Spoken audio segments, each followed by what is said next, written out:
Police प्रशासनाबरोबर चर्चा सुरुवातीला केली। पोलीस प्रशासनाने त्या ठिकाणी तुम्ही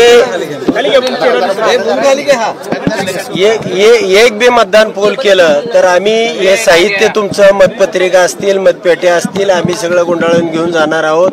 तुमच्यावर सगळ्यावरती आम्ही गुन्हे दाखल करणार आहोत। आम्ही अगोदरच 144 कलम पुकारलेला आहे। आता या प्रशासनाच्या भूमिके संबंधी सगळ्या गावकऱ्यांशी या ठिकाणी चर्चा करण्यात आली। गावकऱ्यांचं म्हणणं असं आहे की जर मतदानच करू देत नसतील ते आपण पेट्या धरून ठेवणार आणि ते हिसकावून घेतील, यामध्ये गोंधळ उडेल आणि त्याचे झटापट होईल आणि झटापटीमध्ये लोक निघून जातील। जी मतदानाची प्रक्रिया आहे किमान 1500 मतदान तरी पोल होण्याशिवाय या ठिकाणचा रिझल्ट येऊ शकत नाही आणि ते 1500 मतदान या ठिकाणी मला होणार होतं, परंतु प्रशासनाच्या या भूमिकेमुळे या ठिकाणी मतदानच करू द्यायचं नाही आणि साहित्य घेऊन जायचं हा पोलिसांनी इथं सगळा केलेला प्लॅन आहे।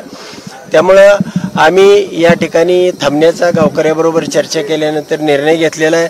आम्ही येणाऱ्या 8 दिवसामध्ये प्रांत कार्यालय असेल किंवा अजून जिथं सुयोग्य न्याय मागण्याचं ठिकाण असेल त्या ठिकाणी ताकदीनं एक 25 ते 50 हजार लोकांचा या तालुक्यातला जो आक्रोश आहे हे निवडणूक आयोगापर्यंत या न्यायव्यवस्थेपर्यंत या सरकारपर्यंत पोहोचवण्याचा ताकदीनं प्रयत्न करू आणि यामध्ये मात्र न्याय मिळाल्याशिवाय हा उत्तमराव जानकर थांबणार नाही एवढंच मीडियाच्या माध्यमातून तुम्हाला सांगतो।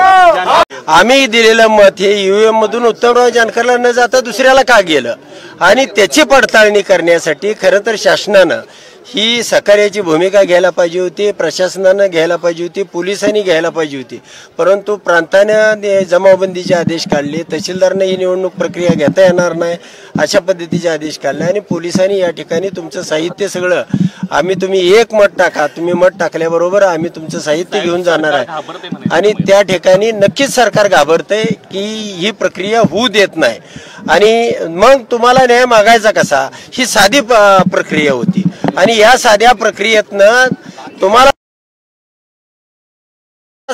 समक्ष